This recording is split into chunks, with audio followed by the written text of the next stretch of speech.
Our topic for today will involve chemical bonding. So we're now in Unit 2, Module 2, and this will be an introduction to ionic bond. So before we discuss our lesson, so let us have first, you should be familiar first with the objectives that we are going to attain this morning, this afternoon. Okay, first, Miss Eva, will you please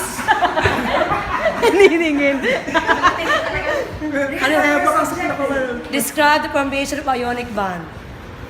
Okay. Number 2, Miss Princess. Show the formation of ionic bonding through role-playing, song, or making a comic strip. And Number 3, Joyce. Appreciate Ang galing. sa ionic bonding and ionic compounds. Ang galing basa, ang galing. Ang galing magbasa. So, before we proceed to our lesson, so let us have first a recall of what we have discussed last time. No? So what you are going to do is to do the thumbs up and then the thumbs down. Okay? So thumbs up if the statement is clear to you, and thumbs down if it is unclear to you. Number 1. Okay, valence electrons can be determined by the group number of the elements. Thumbs up or thumbs down? Thumbs up. May I see your response? Ma'am, absent po ako nun eh. Baka lang may sakit ka, di ba? Thumbs up. Cannot determine though. Number 2, number 2. Number 2.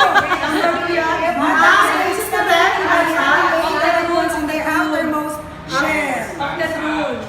Okay, so I can see many. Correct daw ba, ma'am? Ma'am, we're surprised! I know. Down. Later, we're going to have Stable. noble gases are the most stable group of atoms. Yes! Yes! Yes! Yes! Double gases are stable. We will clarify that later on. Okay. Okay, 4. Metals like iron has the ability to lose electrons. Metals like iron has ability to lose. Yes. Ready. To lose. Why are not everybody raising their They are busy. They are busy to their boyfriends. Even they are not boyfriends. I'm just in love. An atom which gains electrons will form an ion. Yes, Love. So I have here a periodic table of elements which shows the different elements with their group and with their classification. So where can we find the metals in this periodic table? Depending on Yes, Jonathan? Okay, so on the left side of the periodic table, where can we find the non-metals? Joy? right. Right side. So what divides the metals and the non-metals? The metal ones are semi-metals. Where can we find the metals? Diagonally arranged. So what color are they in the periodic? Green, ma'am. So starting from boron. Okay, so very good class. Okay. So let us have some clarifications with the statements that we have identified earlier. So the group number of elements is the same with the valence electron. So you can determine the valence electron by simply looking at the Emerson Lewis. What I'm going to do? Oh, sorry, ma'am. So because she's the one. Ma'am, Erwin is late. Erwin, you are late again. Again and again. Happy birthday to you. Okay, so using the periodic table, you can determine the valence electron. No need for you to distribute the electrons using electron configuration or the atomic structure. What if, ma'am, if you are not bringing our... I will provide you with the copy of the Ah, Gerson. Listen. Okay. So non-metals have more valence electrons compared to. So let us go back to the periodic table. So what is the valence electron of the element fluorine? If it is in group 7. 7 number of electrons. Okay, there are 7 valence electrons in fluorine, so it's in group 7A. How about the element potassium? Potassium. 1. Okay, 1. Okay, so correct. So, what element is that? Helium. Helium. So, according to helium, it's a noble gas and yes, complete outermost shell, and it makes it stable. So, among all the elements in the periodic table, the noble gases are the most stable group. It's because of their Valence electrons. completely outermost shell. filled orbitals or outermost electrons. So actually, they're the most famous group of elements. They're like the BTS or the famous actors and actresses. They are being idolized by the other Also elements. Superman. Superman. They're like superheroes. Okay. So, let us recall the octet rule. So why do elements need to become stable? They must follow a rule, and that is octet. From the prefix octa, Eight. which means 8. So all elements except for helium and hydrogen, so they are exceptions, they need to attain 8 valence electrons in their outermost shell. Okay, so let us have visual first. I hate I them. hate telling noble gas jokes. There's never a reaction. Bakit kaya? Walang reaction. I hate telling noble gases. I joke. There's never. Look. Yes. Bakit? Walang reaction. Because it doesn't react to other elements. Very good, Emerson. Where's my prize? Okay, the second. Look, noble gas. I see none. Oh, did you get the joke? Ay, Slow. Really slow. joke lang yun. Mom! She got hurt! Ma'am, nabalitaan mo tayo sa TV na Nagbabuffer, hindi, pero malayo. So, Nadala lang siya kay Emer. Ay, kay Mom! Emer. She's threatening you! Threatening pa lang, threatening you. So let us see, I have here a summary of our previous lesson. So we have the group, the valence, and there, the behavior to attain stability. So, and there, the resulting charge of the element after attaining stability. Okay. So are you familiar with 4 picks, 1 word? Yes! Today we're going to have it 4 picks, Gerson 2 really words. likes that. Okay? So would like to identify the unknown term or... Very good, princess. So the answer is... Sabi mo lang so, table eh.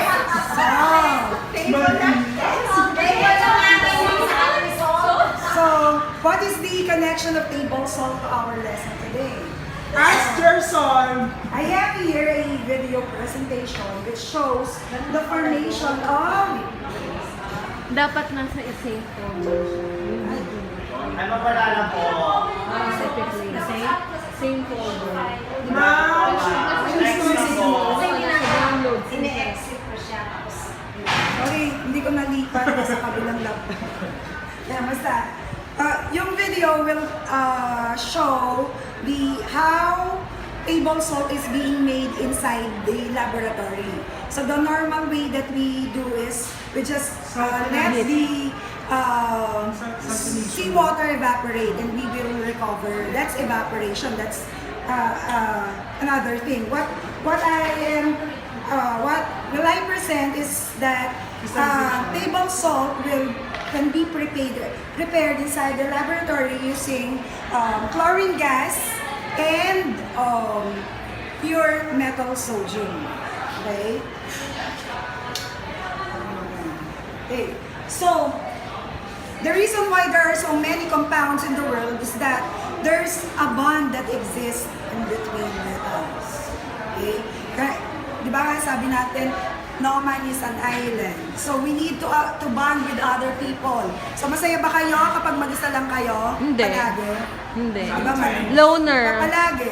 Serious, Arvin? How about you, Gerson? Masaya ka ba pagka mag-isa ka lang? Yes, kinakausap ko sarili ko. Talent ko yun. Talent ko kausapin ang sarili ko. It's so sad. But mom, not all alone are lonely. But not lonely. Not all lonely are alone. Sometimes you are lonely with your friends. Ano yun? No, because not all alone are Only if lonely. your friends are plastic. No, because of you. You're so brilliant. I'll be happier pagka meron kang mga friends na. Okay. So, chemical bond may exist in between atoms, no? And it may be classified into three. So the first type of bond that we're going to discuss today is ionic bond. So before we discuss the things about ionic bond, so we're going to have an activity. So the title is give and take. Okay? So this will be the objective for the activity. So you need to describe ionic bonding, show the formation of ionic bond through role-playing, songwriting, or making a comic strip. So for group 1, you will be assigned to do the role-playing. Group 1. There's so many. Rotating tayo. So will be group 1. So Group 1. There's all. I have tawag dito, group you according to your Your enemies. learning style or your ability. Ability to what? Cheat. So where's group 1? Group 1's Jerson's group. Going to work. Jerson's, did you know what is role playing? No, I'm so slow. You will do, where's group 2? Group 2, you will be assigned to do songwriting. Ma'am, I can't do that. Madali lang to, class. Okay. Next is na po. Yan yung masaklap pagtalikod ng teacher kung ano pinagagawa. Ma'am, Jerson ni Pogi, oh. Okay, so for group 3, Kanina na. May sumisi. you are good in visual arts. Ayan. So you're going to, Output. yes, Okay. But before we have the presentation, this is the rubric guide for scoring. So you will use the Facebook emoticons or the emojis to grade the work of the other groups. So, ma'am, are we going to use this Yes. to give the grades of others? Yes. Yes, we're going to grade the work of the other groups. So, yung We grade it based presentation on the content. Okay, first the highest. Then for creativity, we also have 4. Then 1 is the lowest. Heart. Nawawala isa. Wow. That's your heart each other. Yes.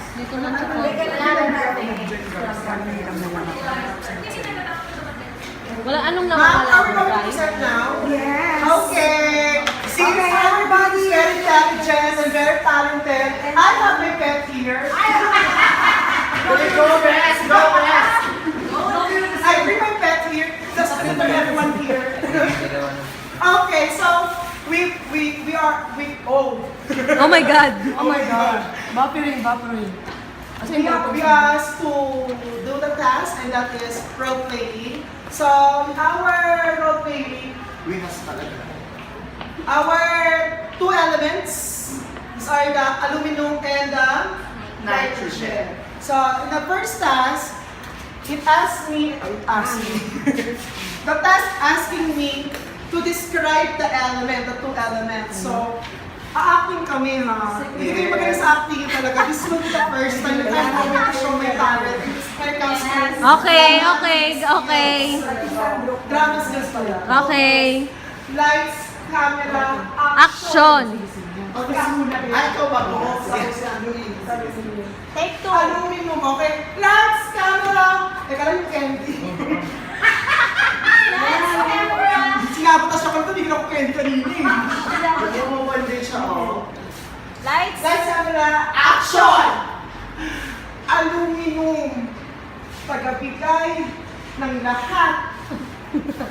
Kasi di ba, kaibigan mo lang ako. Taga-advise kapag may problema ka, kapag masaya, kapag nalulungkot ka, tagatanggap ng kahit ano. And that's what I get. Because I'm just your friend. And I'm so stupid to fall in love with my best friend. Because I'm only aluminum that gives electrons to other elements like you. Oo. Ako si Nitrogen. Tinanggap lahat ng problema mo. Tinanggap ko lahat. Yung sorry mo, hindi yung sapat. Bakit? Ang sorry ba? Ang sorry mo? Kaya ba akong patawarin nun? Ang sorry mo? Tatanggapin ko lang yun ang tatanggapin. Kasi nagmamahal ako. Ako si Nitrogen. Tagatanggap, tagabigay, dapat magsama tayo. Sige, friendship. Ang hirap pero silip, wala sa amin. Ano naman yung Evas dito? Okay.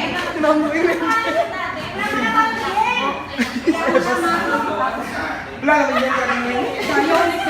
Sabihin niyo po naman kung ano yung ano niya gagawin.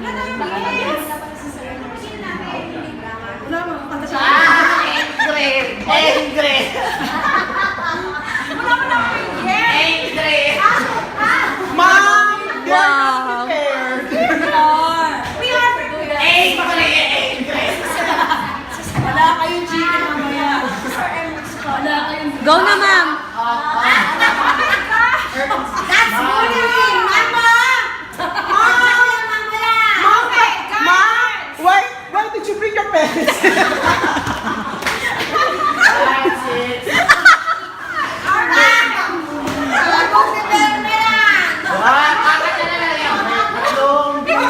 Ma'am, this is a classroom discussion. Bakit may PTC?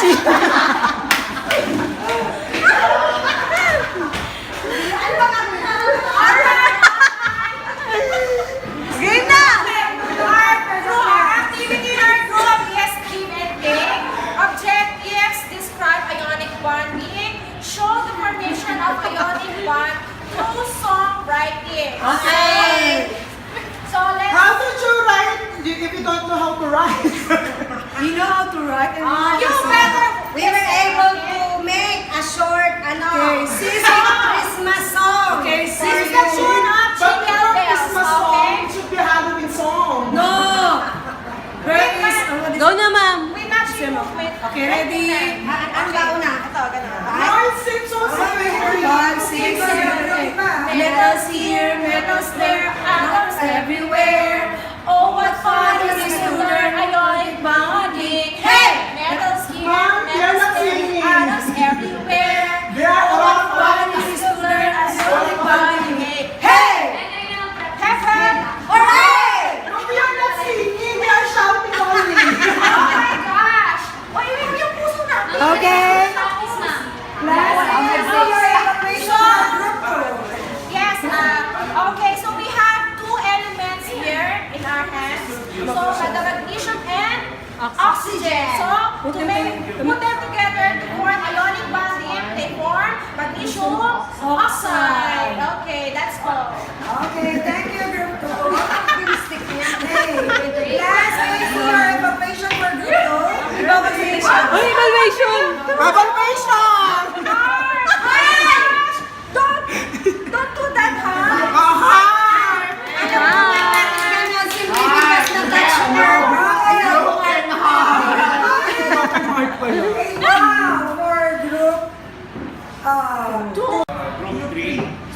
sa comic strip.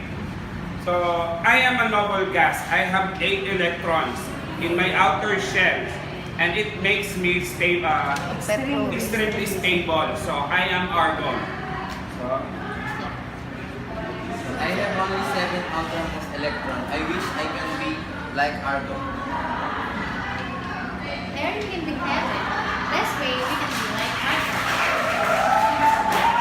So that's one. okay, in our output, so to make stable the elements, you have to complete the outermost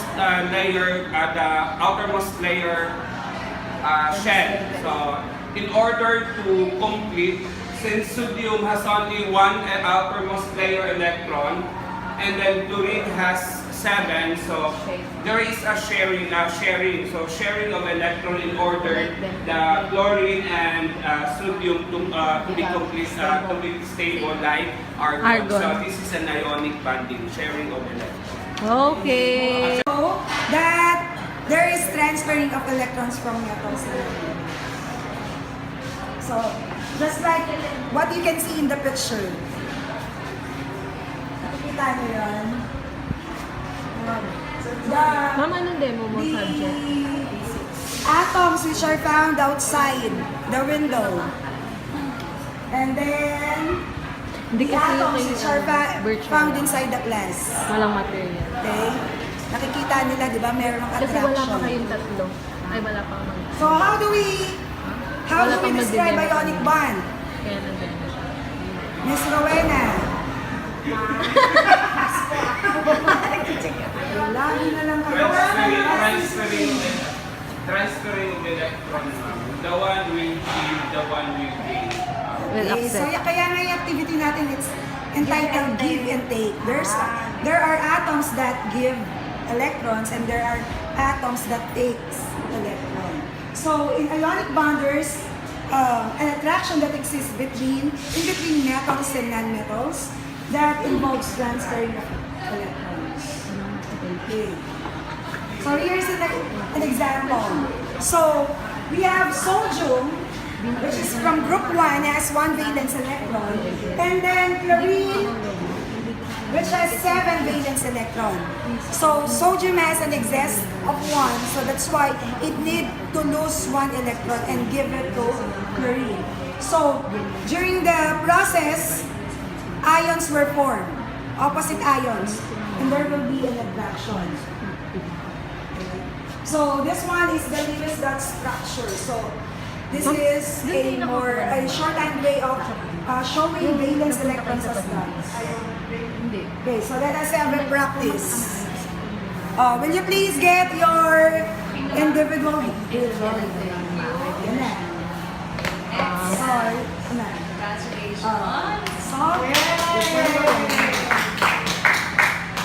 Yan, face of 5.